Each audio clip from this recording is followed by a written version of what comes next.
Donc, par rapport à ce qu'on va appeler dans les Bibles classiques sur la personne d'Abraham, Abraham était un polygame.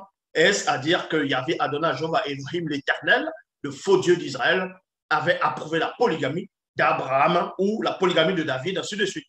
Parce que quand on demande aux accros de la polygamie, à ceux qui défendent la polygamie, que on les dit peut-être que la polygamie, il faut revoir cela, la polygamie, c'est pas bien, il faut être monogame, ainsi de suite. Ils vont vous dire que Abraham était polygame. En tout cas, certaines personnes vous diront qu'Abraham était polygame et que Dieu aurait même donné beaucoup de femmes à David, et que si David avait voulu, Dieu l'aurait encore rajouté beaucoup de femmes à son sein. Donc, nous allons donc voir si c'était réellement ce Yahvé Adonai Jéhovah Elohim l'Éternel qui avait donné, qui avait approuvé la polygamie ou pas. Et en Afrique, quand on parle de la polygamie, vous allez voir des jeunes personnes, des vieilles personnes, ainsi de suite. Ils vont vous dire que la polygamie, c'est une histoire des Noirs, que les ancêtres africains, donc les Noirs en Afrique, étaient déjà des polygames, donc les ancêtres, les patriarches étaient déjà des polygames. Pourquoi donc vouloir arrêter cela? Que ce sont des Blancs qui sont venus avec les religions dites rebelles, qu'ils ont voulu stopper la polygamie, parce que la polygamie vient d'Afrique, donc que c'est pour les Noirs.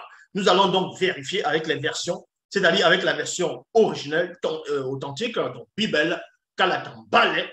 Et on va voir ici, qu'est-ce qui s'est réellement passé concernant la polygamie d'Abraham, la polygamie de David, la polygamie de Salomon.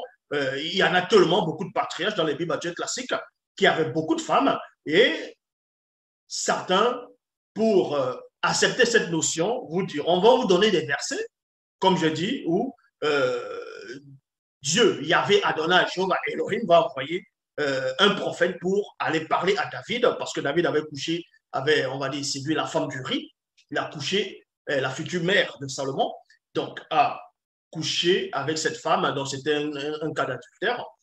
Et Dieu, selon les Bibles classiques, va envoyer le prophète pour dire à David que David a mal agi et qu'il avait, lui, Dieu, a donné beaucoup de femmes à David, il a même eu beaucoup de femmes à son sein, que si David aurait encore voulu d'autres femmes, Dieu l'aurait donné beaucoup de femmes encore plus. Donc, ça prouve qu'il y avait Adonai Jéhovah Elohim, l'Éternel, approuve la polygamie. Donc, ici, nous allons partir dans Origine, chapitre 23, au verset 1 à 3. Donc, avant de parler de la polygamie d'Abraham, nous allons vérifier si Abraham, non seulement en étant polygame, que ce soit Abraham, David, Salomon et beaucoup d'autres personnes, est-ce qu'ils sont morts dans la polygamie? C'est ça qui est important à définir. C'est ça qui est important à savoir. Est-ce que Abraham, est-ce que, on va dire, la plupart des patriarches qui ont été cités dans les canons sont morts en étant polygames? Est-ce qu'ils ont renoncé à toutes ces femmes-là? Est-ce qu'ils ont abandonné? Est-ce qu'ils ont renoncé à la polygamie? Nous allons vérifier cela.